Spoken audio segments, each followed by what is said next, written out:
আমাদের দেশে এখন খুবই আলোচিত একটা বিষয় এই মুহূর্তে রাষ্ট্রপতি রাষ্ট্রপতি হিসেবে আপনি জানেন জামাত থেকে একজন ঘোষণা করেছে, আর বিএনপি থেকে বিএনপির মহাসচিব মির্জা ফখরুল ইসলাম আলমগীরকেই আসলে সবাই প্রায়োরিটি দিচ্ছে, তিনি মহাসচিব হবে বা মহাসচিবের যোগ্যতা রাখে। কিন্তু অন্যরা কিছু কিছু ব্যক্তি যারা তারা বলতেছে বিএনপি মহাসচিবের যোগ্যতা নাই, তারা যোগ্যতা নিয়ে প্রশ্ন করছে। আমি একজনের সাথে আজকে কথা বললাম যে যোগ্যতা বলতে আপনাকে কোনটা বোঝান, মানে শিক্ষাগত যোগ্যতা না অন্য কিছু যোগ্যতা?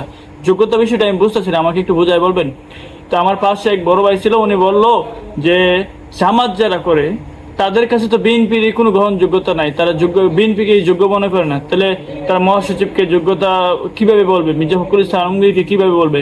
তারপর তিনি একটা ব্যাখ্যা করেছেন, দেখেন বিএনপি দুঃসময় যে লোকটা বিএনপিকে আগলে রাখছে সে বিএনপির মহাসচিব মির্জা ফখরুল ইসলাম আলমগীর।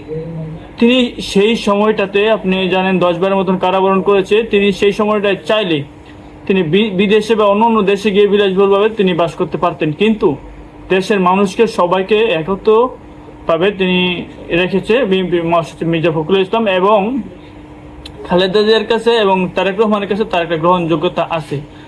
তো এটাই মনে করি যে আগামীতে যদি মহাসচিব উনি যদি রাষ্ট্রপতি হয় ভালো। তাছাড়াও আরও যোগ্য ব্যক্তি আছে, নাই যে বিষয়টা তা না, মঈন খান এরকম আরও অনেক অনেক ব্যক্তি আছে। তো আমি সর্বোপরি মনে করি যে বিএনপি থেকে যদি মির্জা ফখরুল ইসলাম আলমগীরকে বেছে নেওয়া হয়, এটা কোনো অযৌক্তিক না, এটা যৌক্তিক। মির্জা ফখরুল ইসলাম আলমগীর আমার চোখে, আমার দেখা মতে তিনি রাষ্ট্রপতি হওয়ার যোগ্যতা উনি রাখে, বাকিটা বিবেচনা দল করবে। তারপর আপনাদের কোনো মতামত থাকলে এটা কমেন্ট বক্সে জানিয়ে দেবেন।